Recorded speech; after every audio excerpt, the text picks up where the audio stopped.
Non pas le premier, mais le troisième message que je suis en train de travailler, puis concernant maintenant la souffrance.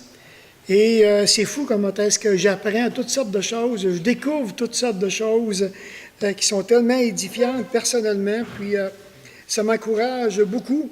Donc, dans 1 Pierre 1, le verset 7, parce qu'on est rendu là, il dit « Afin que l'épreuve de votre foi, plus précieuse que l'or périssable. » Et c'est un peu ce qu'on va regarder ce soir. Et pour commencer ça, alors je me suis dit, parce que là, on va regarder aussi, j'avais commencé à vous parler un petit peu de Job, et je vais continuer à vous en parler. Mais avant toute chose, juste pour vérifier, les collections sont en train de se faire présentement, donc on va regarder, parce que quand je regarde à la parole, ce qui m'arrête ces temps-ci, c'est de voir les activités par lesquelles notre ennemi va travailler. On a un puissant ennemi qui travaille contre nous. Je pense qu'on n'en parle peut-être pas assez souvent de cet ennemi-là, mais on se doit d'en parler. Alors, qui va travailler même au niveau des épreuves, on va le voir tantôt. Donc, le thème épreuve, qui veut dire qu'il décrit un traitement appliqué au métal. Le processus est destiné à en tester le degré de pureté et à en déterminer la composition véritable après élimination totale des impuretés. Et on a aussi différents passages qui sont là. Alors, de voir que lorsque, comme que Pierre il l'a dit si bien ici maintenant, qui ont accepté le Seigneur Jésus, qui sont des élus, que Dieu a été chercher, là maintenant, avec le verset 6, il dit, c'est là ce qui fait votre joie, quoique maintenant, puisqu'il le faut, vous soyez attristés par diverses épreuves. Diverses épreuves. Et l'objectif de cette pureté, c'est afin que notre foi puisse être dégagée de toutes ces impuretés et d'avoir une foi qui est solide. Nous donnant par le fait même une perspective nouvelle de Dieu, qu'on découvre vraiment la grandeur de notre Dieu. Et là, maintenant, si on s'arrêterait juste à ce passage-là, qu'on n'aurait pas Job, parce que quand on regarde dans Job, tantôt on va y revenir, ça fait vraiment réfléchir le dialogue qu'il y a entre Job et, entre Satan et Dieu, concernant maintenant la mise à l'épreuve de notre ami Job. Et ça m'a fait penser dans Luc aussi. Dans Luc, chapitre 22, et le verset 31 à 34, lorsque le Seigneur lui-même dit « Simon, Simon, Satan vous a réclamé pour vous cribler comme le froment. » Spécial, il fait des réclamations auprès du Père. Il veut cribler. Pierre va passer des moments difficiles, mais ce que j'aime, il dit, « Mais j'ai prié pour toi, afin que ta foi ne défaille point. Et toi, quand tu seras revenu, affermis tes frères. » Seigneur, lui dit Pierre, « Je suis prêt à aller avec toi et en prison et à la mort. » Et Jésus dit, Pierre, je te le dis, le coq ne chantera pas aujourd'hui que tu n'aies nié 3 fois de me connaître. Et j'ai trouvé qu'il y avait quand même un beau parallèle du fait que l'Éternel, avec Job, il lui fait remarquer son serviteur, tantôt on va le voir, et que là maintenant Jésus avec Pierre, et ce que j'aime dans ce verset, de voir que, sachant là où que Satan était pour attaquer, Jésus lui dit, « J'ai prié afin que ta foi ne défaille pas. » C'est à ce niveau-là que tu vas être attaqué. Alors, sois prudent. Et on pense aussi dans 2 Corinthiens 2, l'histoire du frère incestueux qui revient. On dit que ce serait, toutes les probabilités que ce serait lui qui revient à l'Église. Et de voir qu'à partir de là, maintenant, dans un contexte de pardon, Paul, il dit, « à qui vous pardonnez dans 2 Corinthiens 2, 10 et 11? Or, à qui vous pardonnez, je pardonne aussi. Ce que j'ai pardonné, si j'ai pardonné quelque chose, c'est à cause de vous en présence de Christ, afin de ne pas laisser à Satan l'avantage sur nous, car nous n'ignorons pas ses desseins. Et de voir que Paul ramène encore ce point de faire attention. Parce que si le pardon n'est pas donné, il y a un danger qu'un Église, qu'un individu puisse tomber dans les pièges de l'ennemi. J'ai pensé aussi à un dernier passage dans 2 Timothée, chapitre 2, le verset 24 à 26. C'est intéressant de voir que je me suis dit, Caroline, la parole en parle beaucoup, puis même dans les évangiles, Jésus en a parlé beaucoup de l'ennemi quand on parle de Satan. Dans 2 Timothée 2, le verset 24 à 26, alors il est dit, « Or, il ne faut pas qu'un serviteur du Seigneur ait des querelles. Il doit, au contraire, être affable pour tous, propre à enseigner, doué de patience. Il doit redresser avec douceur les adversaires dans l'espérance que Dieu leur accordera la repentance pour arriver à la connaissance de la vérité, et que revenus à leur bon sens, ils se dégageront des pièges du diable qui s'est emparé d'eux pour les soumettre à sa volonté. » C'est profond, il y a du bagage là-dedans, ça, ici. Et là, on dit, mais ça se peut-tu qu'un chrétien pourrait tomber dans des pièges aussi pernicieux? On en a la preuve ici. On en a la preuve. Et ça, mais il faut faire attention parce que ça pourrait vraiment nous toucher. Donc, on va le voir dans Job, chapitre 23, le verset 10. Job, chapitre 23, le verset 10.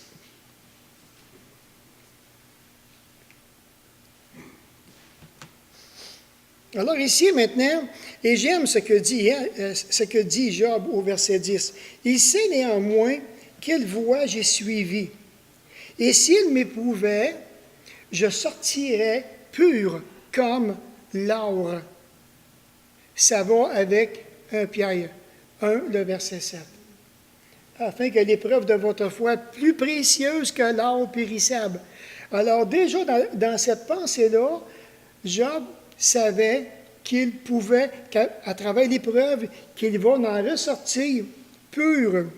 Vous savez, il y a dans la vie toutes sortes de tests auxquels une personne, même des personnes, des chrétiens peuvent être soumis.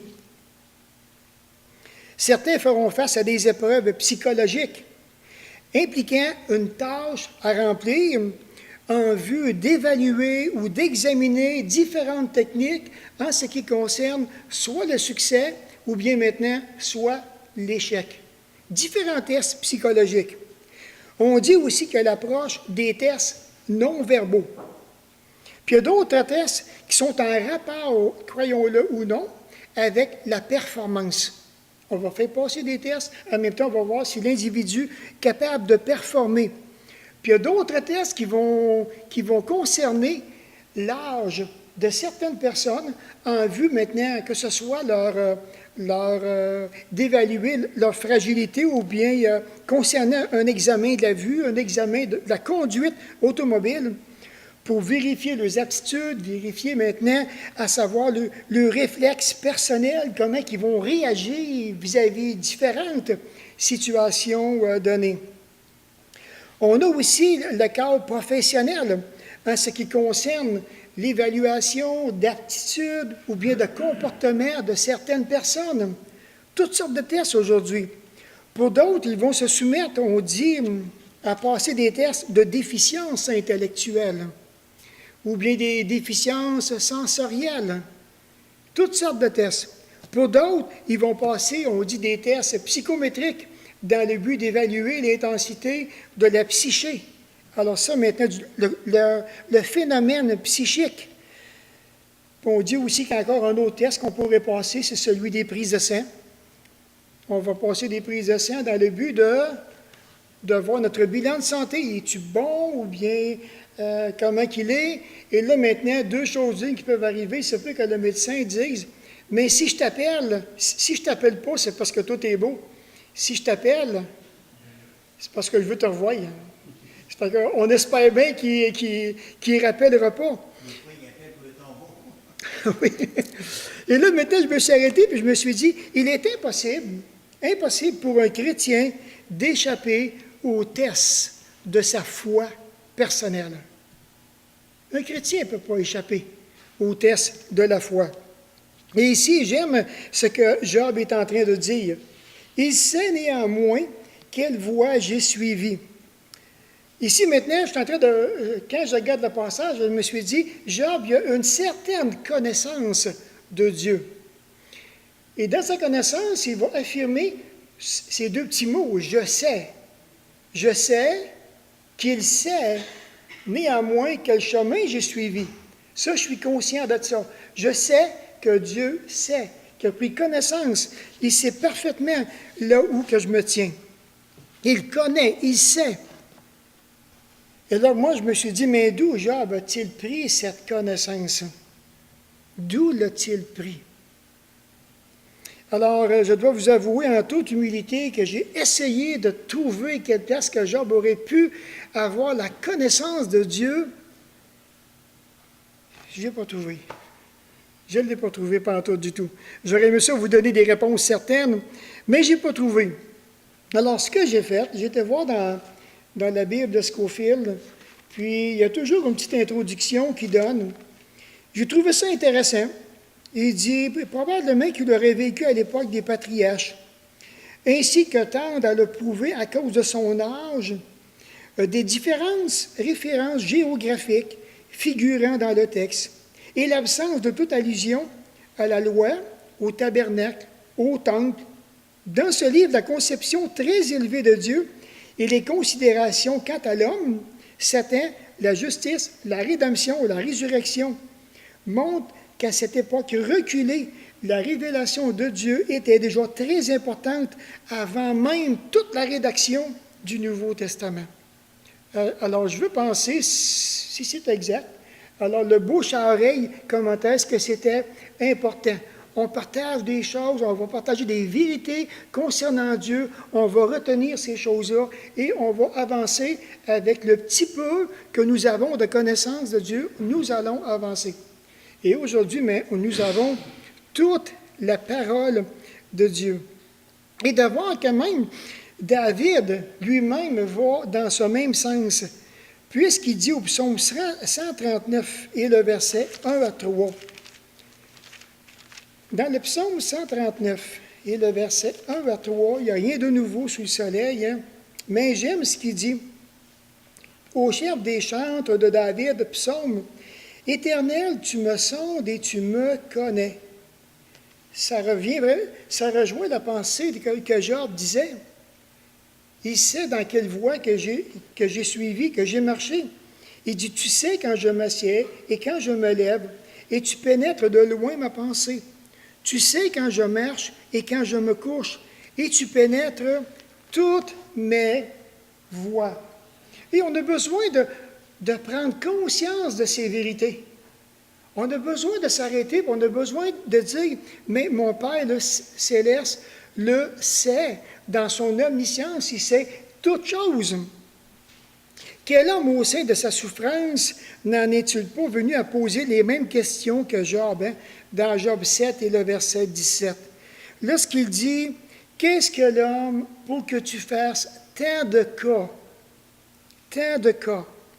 pour que tu daignes prendre garde à lui? » Je ne sais pas si ça vous est déjà arrivé de poser cette question-là à Dieu, à vous personnellement.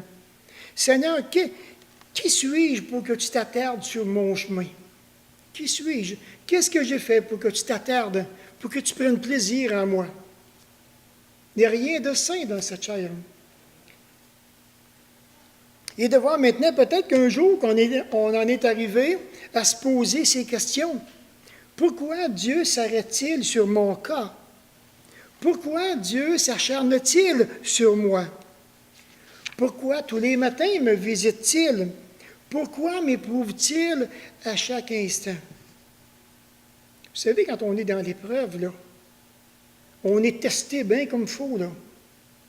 On sent que ça chauffe. Il y a toutes sortes de questions qui peuvent venir à notre esprit. On va poser les questions à Dieu. On aimerait tellement que tout puisse arrêter. Du point de vue humain, on pourrait dire, mais j'en vaux même pas la peine. Attarde-toi pas sur mon chemin, va en envoyer d'autres à la place et puis laisse-moi tranquille. J'ai déjà entendu des réflexions comme ça. Seigneur, j'en ai assez, fiche-moi la paix. Regardez, Dieu est en train de faire quelque chose de vraiment spécial. Et de voir Job, pourtant un homme juste, un homme intègre, ça ne veut pas dire qu'il n'était pas pécheur. C'était un pécheur. Et de voir que ce que j'aime de cette approche, c'est que Job a appris à vivre avec le cœur que Dieu lui a donné. Savez-vous quel cœur que Dieu vous a donné, vous? Le savez-vous réellement? Quel cœur que Dieu vous a donné? Non seulement Dieu a donné un cœur à Job, et on le voit très bien, mais Satan aussi connaît une partie du cœur de Job concernant son intégrité. Je trouve ça beau de voir que Job a vécu dans son intégrité. Tantôt, on va le voir des passages.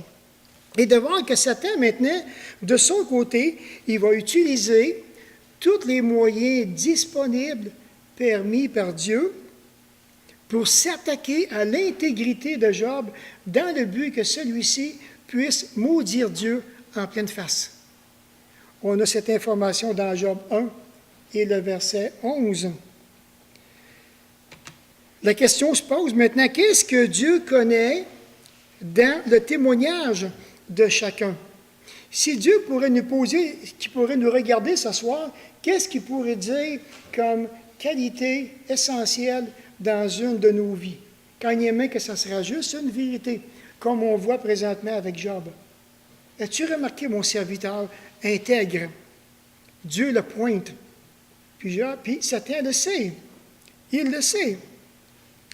Qu'est-ce que Dieu pourrait dire à Satan sur ce qui nous concerne et qui dérange le plus notre ennemi? Spécial, hein? Certainement, je suis en train de penser aussi lorsque Dieu qui a réclamé Pierre, hein? Pierre, tu veux t'attaquer à sa foi? Pas de problème. Pas de problème. Tu veux t'attaquer à son intégrité? Pas de problème. Vous allez voir tantôt. Pensons à Pierre, justement, en ce qui le concerne. De voir que l'ennemi a voulu prendre Pierre pour l'amener à défaillir dans sa foi, pendant le temps que Jésus a prié afin que sa foi ne défaille point. On ne pense pas à ça, hein? Jésus avait déjà prié pour son serviteur, parce qu'il savait qu'il était pour vivre des moments difficiles, puis ça va se passer au niveau de ta foi, mais j'ai déjà prié pour toi. Sois ferme. Quand tu seras revenu, tu guériras affermis tes frères. C'est agréable. C'est agréable quand on y pense vraiment. Et puis, avons-nous appris à vivre selon le cœur que Dieu nous a donné? Regardez, par exemple, dans Job 4 et le verset 6. Je vous partage cette petite phrase parce qu'elle parcourt constamment mes pensées ces temps-ci. Et je veux vraiment m'arrêter pour essayer de comprendre quelle sorte de cœur que Dieu m'a donné. Qu'est-ce qui a formé à travers ma vie à venir jusqu'à aujourd'hui? Puis dans Job, chapitre 4 et le verset 6, il est dit, c'est Éliphaz maintenant qui vient. Puis il dit ceci, il dit, ta crainte de Dieu n'est-elle pas ton soutien? Puis ton espérance, n'est-ce pas ton intégrité? Voyez-vous, même les amis de Job ont reconnu en lui un homme juste, un homme intègre. Et Job vivait selon le cœur que Dieu lui avait donné. Puis ça va très bien avec Ézéchiel. Prenez Ézéchiel 14, 14. Regardez encore le beau compliment que Dieu fait à 3 hommes dans Ézéchiel 14, 14. C'est très, très honorifique. il dit ici, bon, le verset 13 et 14, par exemple, « Fils de l'homme, si un pays péchait contre moi en se livrant à l'infidélité, et si j'étendais ma main sur lui, si je brisais pour lui le bâton, du pain, si je lui envoyais la famine, si j'en exterminais les hommes et les bêtes, il y a beaucoup de choses dans ce passage que Dieu dit, et qu'il y ait au milieu de lui ces trois hommes, Noé, Daniel et Job, ils sauveraient leurs âmes par leur justice, dit le Seigneur l'Éternel. Signé par la main de Dieu. Il va nommer ces trois hommes-là. Voilà ce qui caractérisait Noé, Daniel et Job, des hommes de justice, des hommes très intègres. Et ces hommes-là, c'était le cœur que Dieu leur avait donné. Et ils désiraient vivre avec ce cœur. Alors, bien entendu, maintenant ici, que la souffrance fait son œuvre dans la vie de Job et Satan poursuit toujours son objectif. Et dans le chapitre 2, le verset 10, 9 et 10 même, c'est quand même assez dur, là. Il dit, sa femme lui dit, tu demeures ferme dans ton intégrité. Regardez encore, sa femme reconnaît l'intégrité de Job. Elle reconnaît son cœur à ce niveau-là. Maudit Dieu et meurt. Mais Job lui répondit, tu parles comme une femme insensée. Quoi ne recevons-nous? Quoi? Nous recevons de Dieu le bien et nous ne recevions pas aussi le mal. En tout cela, Job ne pécha point par ses lèvres.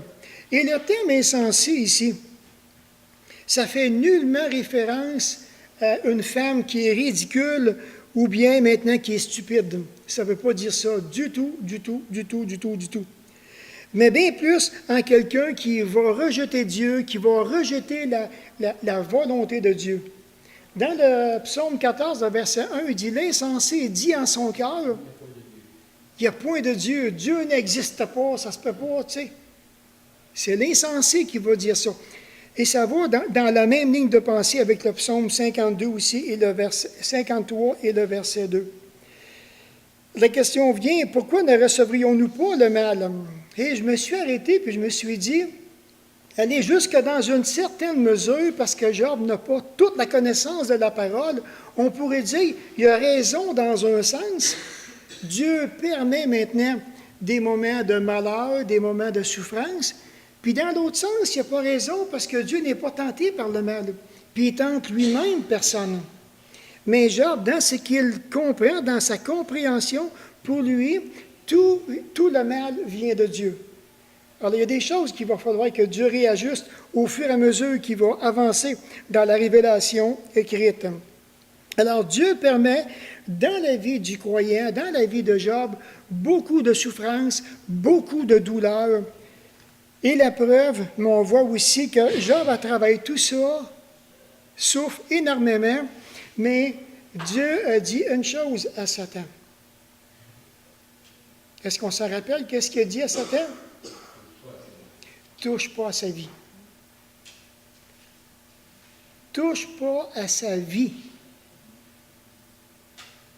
On en passe des épreuves, nous autres aussi, hein? On en passe énormément. On souffre beaucoup. Avez-vous remarqué une chose? On est tous vivants. On est tous vivants. On est encore là. C'est vraiment, vraiment réjouissant. Maintenant, jusqu'à quelle limite que Satan a été? Jusqu'à la limite que Dieu a permis. Tu ne touches pas à sa vie. Certainement qu'il a été bien loin dans la souffrance avec Job. Puis comment réagissons-nous lorsque la souffrance nous est collée comme une tache de graisse? On dirait que la souffrance est omniprésente en nous. Comment qu'on réagit? On dirait que ça ne nous lâche pas, on n'a pas de répit, ça nous épuise, ça nous vide. Comment qu'on réagit personnellement? Comment réagissons-nous lorsque la douleur atteint un degré, je dirais presque à la limite de l'insupportable, toujours selon la perception humaine? Nous, on va dire, mais là, je ne suis plus capable, ça n'a pas de bon sens. Il faut qu'il se passe quelque chose. Puis Dieu, de son côté, il dit, c'est moi qui est le Dieu de grâce, c'est moi qui vais travailler, je vais te donner la grâce, tu vas être capable de supporter, tu vas continuer à avancer, mais garde les yeux de ton cœur sur moi. Alors je me suis dit, à travers tout ça, Job paie très cher le prix de son intégrité. Par exemple, regardez si ça suit. Bon, ça me suit, c'est bien correct. Dans Job, chapitre 1, dans les versets 13 à 19, par exemple, il dit « Un jour que les fils et les filles de Job mangeaient et buvaient du vin dans la maison de leur frère aîné. » Les festins familiales, c'est tellement familiaux. Les festins, c'est tellement agréable quand on est en famille qu'on peut prendre du vin et puis se réjouir ensemble. Voilà maintenant la joie d'un père de voir ses enfants en train de festoyer. C'est une bénédiction. Il arriva auprès de Job un messager qui dit « Les bœufs labouraient et les ânes se passaient à côté d'eux. Les Sabéens se sont jetés dessus, les ont enlevés et ont passé les serviteurs au fil de l'épée. » Il y a des morts, ça ne va pas bien. « Et je me suis échappé moi seul pour t'en apporter la nouvelle. » Il parlait encore lorsqu'un autre vint et dit « Le feu de Dieu est tombé du ciel, a embrasé les brebis et les serviteurs, et les a consumés. Et je me suis échappé moi seul pour t'en apporter la nouvelle. » Il parlait encore lorsqu'un autre vint et dit « Des Chaldéens informés en 3 bandes se sont jetés sur les chameaux, les ont enlevés et ont passé les serviteurs au fil de l'épée. Et je me suis échappé moi seul pour t'en apporter la nouvelle. » Il parlait encore lorsqu'un autre vint et dit « Tes fils et tes filles mangeaient et buvaient du vin dans la maison de leur frère aîné. Et voici un grand vent est venu de l'autre côté du désert et a frappé contre les 4 coins de la maison. Elle s'est écroulée sur les jeunes gens et ils sont morts. Et je me suis échappé, moi seul, pour t'en apporter la nouvelle. » Puis à travers tout ça, maintenant, sa femme qui fait preuve d'incrédulité, de même que les accusations de ses 3 amis. Ça n'a pas de sens. Tout est contre lui, tout va vite, il y a des événements qui se passent qu'il ne peut pas contrôler. Il paie cher son intégrité, le cœur que Dieu lui a donné. Il paie très cher. Maintenant, sur le côté humain, avons-nous déjà évalué la souffrance comme vraiment pas utile dans nos vies? Peut-être qu'on va dire, mais moi, je ne vois vraiment pas la raison, le pourquoi que je souffrirais tant. Qui un jour n'a pas dit, bien, je m'en serais bien passé? Ou bien, ça fait déjà trop longtemps que ça dure, je suis tanné, je suis épuisé, même, je suis tellement sur le bord d'une dépression, je pense que je m'en vais tout lâcher. J'ai déjà entendu. Ou bien, hey, j'en ai ras-le-bol. Moi, là, le Dieu puis les souffrances, si c'est ça le Dieu, là, qu'on parle d'un Dieu d'amour, là, je ne veux rien savoir de ce Dieu-là. On entend parler. Puis dans Job 6, regardez dans Job 6 et le verset 2. Job prit la parole et dit, « Ah, s'il était possible de peser ma douleur. » J'aime ça ce qu'il dit. S'il était possible de peser ma douleur. Ah, si seulement là, qu'on pourrait avoir une balance devant moi, les gars, là, puis que vous pourriez voir mon irritation que je vis dans le cœur, toute l'affliction qui m'enveloppe. Alors, si vous pourriez voir la colère qui m'anime, comment est-ce que ça m'agace, comment est-ce que ça m'énerve, ça m'exaspère, ça me rend impatient. Je suis fatigué, je suis rendu au bout. Si je prendrais tout ce poids-là que je pourrais le mettre dans une balance. Mais beaucoup de gens souffrent aujourd'hui. Beaucoup. Beaucoup de chrétiens souffrent. Pensons, par exemple, dans les familles aujourd'hui, combien de femmes ont été violées. Alors imaginez, elle est violée en principe, on dit en principe, par un mononcle. On fait un party de famille, on se retrouve tous dans le même appartement, très difficile. Très difficile pour la femme ou l'épouse qui a été violée. On peut penser à un meurtre. Ça m'arrive d'écouter encore le Canal D, puis je vois des parents qui ont perdu un enfant, et que là, maintenant, qui se présentent en cours, et ils voient le meurtrier de leur fils, de leur fille. C'est terrible, la souffrance. C'est terrible, la souffrance. Ça ne m'est pas arrivé, je ne comprends pas maintenant la souffrance de ces gens-là. Je la comprendrai dans le sens que j'ai perdu un être cher, quelqu'un que j'ai aimé, mais là, c'est un meurtre. Ma femme a connu un meurtre. Son père a été tué par un drogué. Je ne la connaissais pas à l'époque. Ça me permet de comprendre un peu par la souffrance de mon épouse, tout ce qu'elle m'a partagé à ce niveau-là. Ça me permet de comprendre. Moi, dans ma famille personnelle, j'ai jamais vécu, je ne sais pas. Ou bien maintenant, on arrive devant des injustices. Qui parmi nous, en tant que chrétiens, n'a jamais vécu des injustices? On en vit toutes des injustices. La preuve est là, combien de fois qu'on voudrait régler les conflits par nous-mêmes. On voudrait apporter notre côté, on voudrait apporter notre salade. Alors, si seulement la souffrance pourrait s'estomper, pourquoi que Dieu la permet? Pourquoi la permet-il? Comment réagirions-nous au sein de la souffrance, au sein de la douleur même, si nous nous ferions dépouiller de tous nos biens comme c'est arrivé avec Job?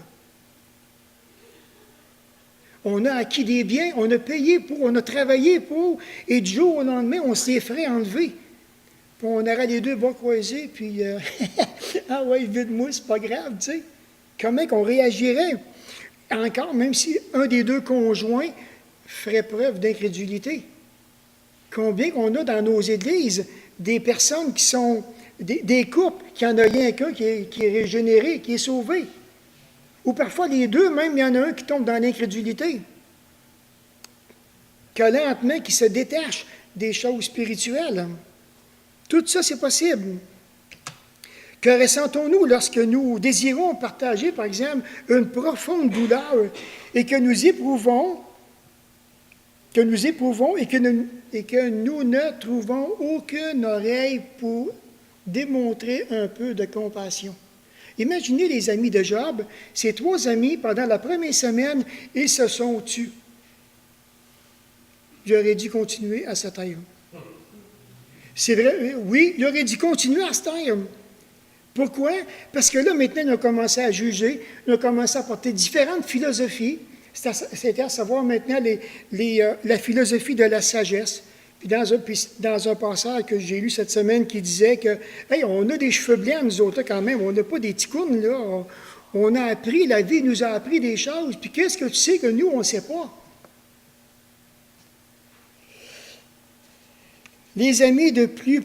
C'est fou parce que Job, il passe des moments tellement difficiles que même ses amis les plus proches de lui lèvent le cœur sur lui. Spécial, là. Prenez Job, chapitre 12, le verset 4, pour en prendre un parmi tant d'autres, là. Dans Job 12 et le verset 4, il dit, « Je suis pour mes amis, quoi? Un objet de raillerie, de moquerie, quand j'implore le secours de Dieu. » Voyons donc, qu'est-ce que tu fais, Job? Tu n'as pas besoin d'implorer Dieu, regarde que c'est que tu as. Et si tu es arrangé de même, c'est parce qu'il y a du péché dans ta vie. Voyons donc, examine-toi, tu vas voir, tu vas trouver vraiment. Penses-tu que tu peux être mieux que Dieu? Et tous les commentaires viennent, je vous le dis, quand on se met à écouter, à lire l'histoire de Job, et là, maintenant, il lui rentre dedans. Regarde. Alors moi, j'en viens à dire, à bout de ligne, Job, tu me lèves le cœur, arrête d'être hypocrite. C'est pas ça pantoute. Les trois gars font fausse route. Complètement, ils sont complètement des patates. Complètement des patates. Et je vous dis que lorsque quelqu'un souffre, si jamais que le Seigneur met quelqu'un qui souffre, on est mieux de garder le silence tant et aussi longtemps qu'ils ne partageront pas. puis d'être en prière pour eux. Il ne faut pas commencer à faire nos psychologues, là. Commencer à faire un paquet de choses, puis dire n'importe quoi. On est devant un cœur qui souffre. Et ce que j'ai pu comprendre, Job était un cas trop lourd pour ses amis. Parce que ses amis n'ont pas su l'écouter, ils n'ont pas su le comprendre. Et vous savez que ça pourrait arriver, hein? Un jour, le Seigneur pourrait vous envoyer quelqu'un qui souffre beaucoup, et peut-être que vous allez lui dire, je t'en prie, arrête, je ne suis plus capable d'écouter. C'est trop lourd ton cas. Je ne suis plus capable. Capable. Il y a peut-être des gens dans l'Église qui voudraient partager des choses très lourdes, très profondes, puis il n'y a pas personne pour les écouter. Je dois vous avouer humblement que s'il y en a, je crois vraiment avoir cette capacité d'écoute, de supporter, d'accompagner. Et ayant vécu des choses vraiment particulières, je me suis rendu compte qu'avec les années, lorsque, à un moment donné, je me rappelle d'un cas parmi tant d'autres, là, et au début, pas de problème, mais le cas à la longue devenait vraiment lourd, très lourd même, aller jusqu'au point qu'à un moment donné, que pour moi, c'était devenu très lourd, et le Seigneur, de son côté, avait tellement travaillé le cœur de l'autre personne que je suis arrivé pour lui dire, regarde, partir maintenant de tel mois, je te remets entre les mains de Dieu. Elle a dit, je le sais.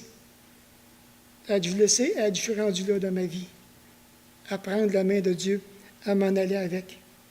Et je l'ai accompagné. Le Seigneur a dit, s'il y en a un qui veut marcher 1 000, puis qui veut t'offrir, bien, marche un deuxième, vas-y, supporte, sois patient, prie pour la personne. On ne peut pas la sauver. Je ne peux pas enlever la douleur. Mais si je peux la conduire, lui présenter sa main et la mettre dans la main de mon bien-aimé Sauveur, ah, c'est merveilleux. C'est merveilleux. Alors, ne gaspillez pas les épreuves, frères et sœurs. Si vous êtes en train de passer par des moments difficiles, ne gaspillez pas votre épreuve. Il y a un but pour chacune des épreuves que le Seigneur permet dans chacune de nos vies. Et désire ardemment que nous puissions retirer, je dirais, chacune pas des grammes ou des livres de douleur qui pourraient se transformer en maturité spirituelle. Si je veux 500 livres de douleur, j'aimerais recueillir 500 livres de croissance spirituelle dans ma propre vie personnelle. Plutôt que de sombrer dans le découragement, plutôt que d'aller au désespoir, plutôt que de s'abandonner, puis de tourner le dos à Dieu. Il l'a permis. La réaction naturelle dans l'épreuve, mais c'est de se plaindre. Et le danger, c'est d'arriver puis de tomber du côté victime. Je suis victime. Ou bien maintenant de supplier le Seigneur. Je t'en supplie, arrête ça, je ne suis plus capable. Il me semble de voir Dieu dire, Michel, tu es toujours vivant. Qu'est-ce que tu veux de plus? Tu es toujours vivant. C'est tellement encourageant. Ça m'édifie tellement de faire ces recherches-là, puis ça me fait réfléchir. Oui, la souffrance peut être grande, mais chacun de nous, nous sommes encore vivants. Donc, je peux supporter. Dieu le sait, Dieu le voit, il l'a permis. S'il le fait, plutôt, s'il ne le fait pas, nous tentons à se libérer par nos propres moyens. Combien qui ont essayé de se sortir de leur propre labyrinthe. Mais on oublie l'aspect spirituel. Dieu fait toutes choses belles en son temps. On est content. On chante le cantique là, à plein cœur, plein poumon, en son temps. Mais je vous dis parfois qu'il y en a qui se découragent, puis pas rien qu'à peu près, parce que le temps de Dieu n'est pas notre temps à nous. Donc, il permet des épreuves, ce que j'ai réalisé avec les années. Puis vous savez, quand ça tient bien, bien longtemps, là, c'est peut-être aussi pour une autre personne. Parce que Dieu est en train de faire un travail dans la vie d'une autre personne. Mais comme on voit quelqu'un peut-être qui est l'artisan ou bien qui est l'auteur de notre douleur, de notre souffrance, le malheur atteint souvent le juste. Mais l'Éternel en délivre toujours, toujours, toujours. Mais il dit, le malheur atteint souvent. Bien plus souvent qu'on peut le penser. Et tout ça, on est en train aussi de réfléchir à ce que Jacques nous dit, qu'il faut que la patience accomplisse parfaitement son œuvre. Dieu l'a permis ainsi. Il l'a permis. Maintenant, à travers tout ça, l'affliction a été imbibée dans une belle mesure d'amour du Père, avant de nous atteindre pour l'accomplissement des desseins du Père. Ça, il faut être conscient de cela, que c'est baigné dans l'amour du Père. La preuve, pensez à Jésus. Pierre, j'ai prié pour toi. Il a tout pris soin de nous autres. Il dit, je le sais, il y a une épreuve qui s'en vient. J'ai prié pour toi. Parce que l'ennemi va attaquer là. Sois ferme. Bouge pas de là. Et si c'est pas de l'amour, ça c'est quoi? Les tendres soins du Père Céleste qui connaît nos besoins précis, précis, précis. Jésus prie pour nous, il intercède pour nous. L'épreuve vient, l'ennemi ne peut rien faire. Bon, c'est certain, ça va faire mal, ça peut être douloureux, on est toujours vivant. Maintenant, est-ce que je coopère avec le Père, ou bien maintenant que je peux lui résister à travers le cheminement de cette souffrance-là? Est-ce que je vais faire preuve d'incrédulité, d'insouciance, d'indifférence, ou peut-être que j'aurai des pas d'obéissance, des pas dans ma sanctification? Peut-être que je devrais garder un petit moment de silence. Seigneur, quelle sorte de cœur que tu es en train de me construire? J'ai besoin de savoir quel cœur que tu es en train de faire de ma vie. Qui suis-je exactement?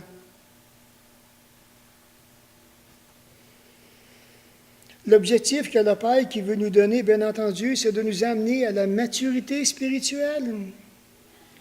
Il veut nous amener à l'unité spirituelle, l'unité émotionnelle à travers tout ça, l'unité de porter les fardeaux les uns les autres, l'unité de marcher ensemble, tous dans la même direction.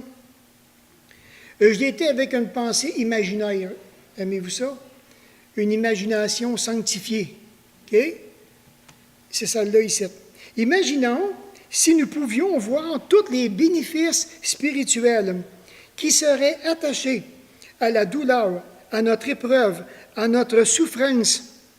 De quelle façon pensons-nous qu'on pourrait coopérer avec Dieu? De quelle façon?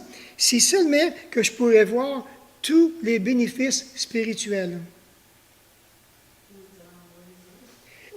Mais alors, en disant ça, en voisant, c'est comme ça qu'on devrait se réjouir de voir les épreuves comme un sujet de joie. Pourquoi? Il dit, ce que tu ne vois pas maintenant, là, tu vas le voir tantôt, tous les bénéfices. Tu vas les voir.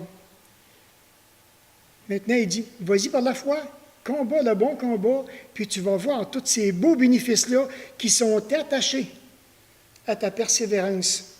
Je termine avec cette phrase. L'expérience peut être pénible, mais reposons-nous dans les bras réconfortants du Père et laissons-le accomplir son œuvre parfaite. C'est à ce moment-là qu'on pourrait dire, lorsque l'épreuve va être terminée, « Hey, si vous saviez comment est-ce que j'en suis ressorti pur comme l'or, vraiment pur comme l'or. » Pourquoi?